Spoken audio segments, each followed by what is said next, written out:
The Bishop, God is good, and all the time.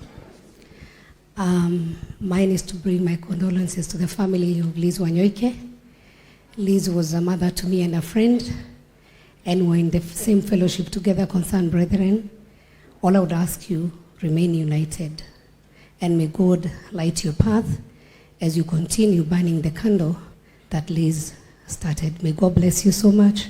I know, Bishop, you might give the concerned brethren the chance to do a song, if not now or later. May the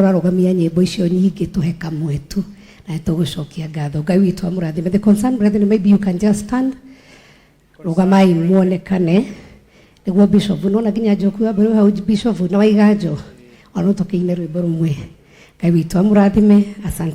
thank you. Asante sana, Madam Sabina wa Senator. Mheshimiwa Senator wa Kiambu Karongo Wadhanga was a former staff of NIBS, and we really appreciate Karongo Wadhanga. Thank you, Honorable Kagushia, for giving somebody to be mentored and to learn through NIBS. We appreciate that. My Senator, a minute. Much, my Lord Bishop, the House of Clergy, Your Excellency the Governor, allow me to adopt all the protocols already established. My name is Stephen Munania. Mwadhani Agoshwa. Bwana asifiwe. Today we are here in remembrance and celebrating the life of Lizzie. But allow me, my Lord Bishop, as I pay my tribute, to recognize the work that was done by Lizzie by looking at an adaptation of what she did. I have looked at when tributes were being made, the team from NIBS fraternity stood here until there was no more room to be stood.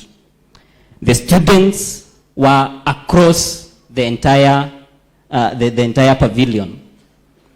And as also I was sitting here as people were making tribute, I could recognize that when each and every part of the family was coming here, the people who were speaking were strong women. And that spoke to the strength of the woman we are celebrating today. As I was also sitting here, I was looking at the legacies that was born by the mentorship of Lizzie and her house. That we can be able to trace the leadership of Gatanga constituency since 1992, when I was born, to date, having a relationship with Lizzie and her family. I want to speak about mentorship and what mentorship can do for our nation. Lizzie knew that with her wealth, with her knowledge, that she can only invest to the one true thing that is going to stand the true test of time: knowledge and mentorship of young people. I'm here, standing here as the youngest deputy governor in this republic, as a testament of what mentorship can do. And this is the legacy that Lizzie has shown to us today. That the mentorship that you have seen here, a doctor standing here, and many other people who have been people of consequence in this nation, in this county, and in the county of Kiambu, where she was prominent, in. That we can trace the success and the future of our nation and the future of our community through mentorship. Our one lesson here today can only be: mentor one person behind you, and the chain of change in this country is going to be seen through that mentorship and through holding hands, so that we can move our nation together.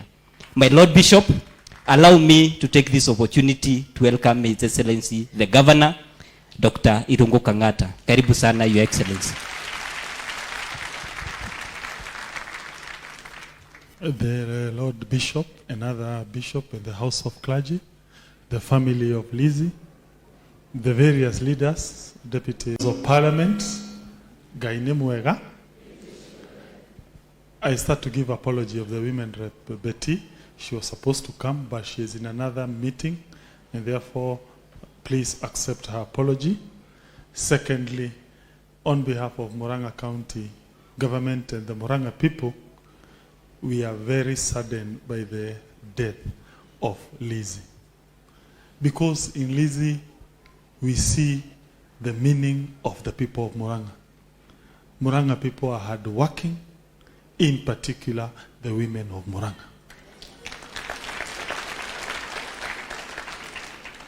You'd imagine a woman who goes to Nairobi, she conquers Nairobi, she creates wealth in Nairobi, she employs people in Nairobi. That is the real Murang'a woman.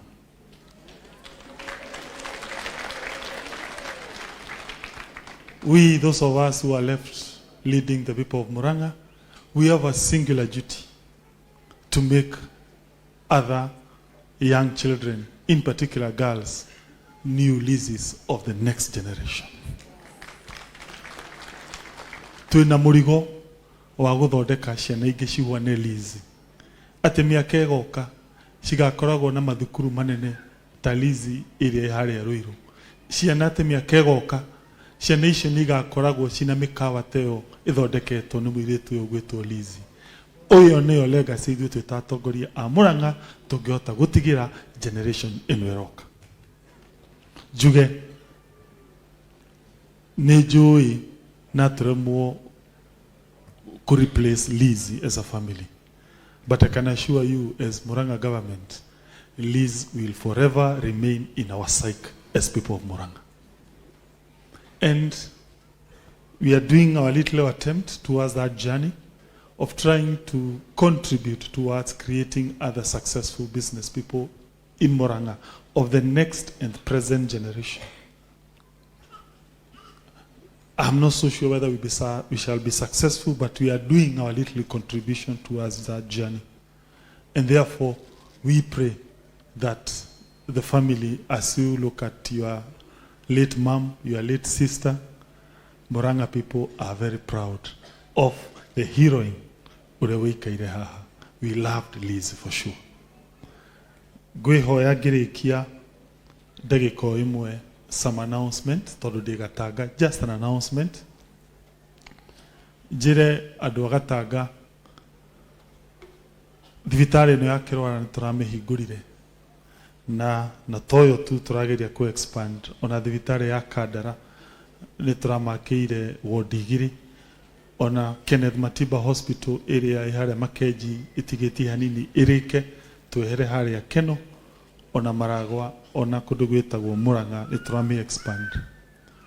No riu nigetha tuhote kurwa na ungumania uria ukoragwo thibitari citu rimwe tumaga ndawa ciage, nigetha tuhote ku ensure ati rimwe na uthii thibitari nginya utena kandi, ni turekire kindu gitagwo automation. Ati riu wathikirwara ndukunidi gukua kindu gitagwo kandi, urithia na gibandi ugathondekwo tondu ni turekeire internet na computer na turekeire software ya ku ensure the patient journey in all our hospitals going forward will be paperless.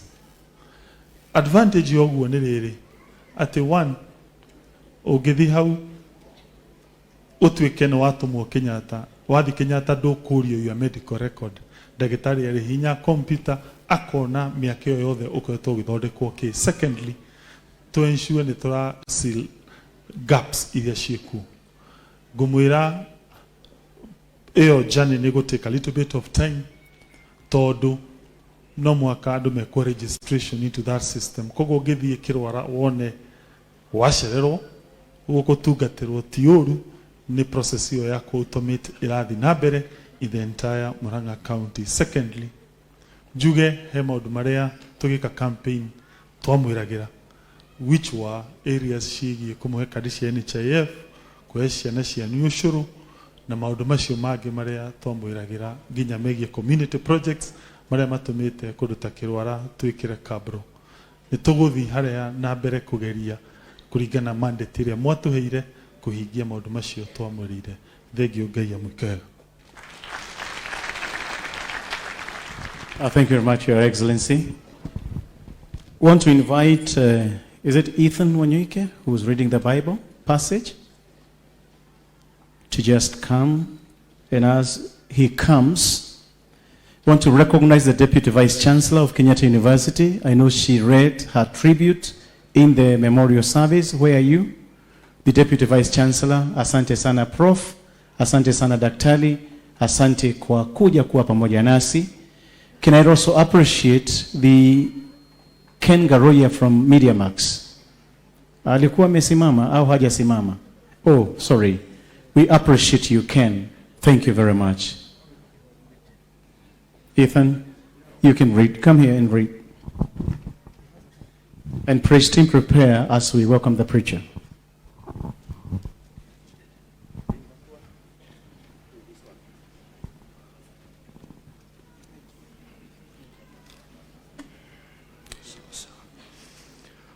Good afternoon, my name is Ethan, and our reading comes from the book of Mark, chapter 14, verse 1 to 9, and it goes like this.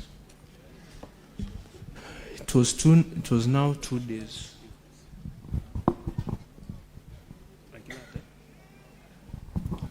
It was now 2 days before the Passover and the feast of unleavened bread. And the chief priestess and the scribes were seeking how to arrest him by stealth and kill him. For they said, not during the feast, lest there be an uproar from the people. We should not share. And while he was at Bethany in the house of Simon the leper, as he was reclining at the table, a woman came with an alabaster flask of ointment of pure nard, very costly, and she broke the flask and poured it over his head. There are some who said to themselves indignantly, why was the ointment wasted like that? For this ointment could have been sold for more than 300 denarii and given to the poor. They scolded her, but Jesus said, leave her alone.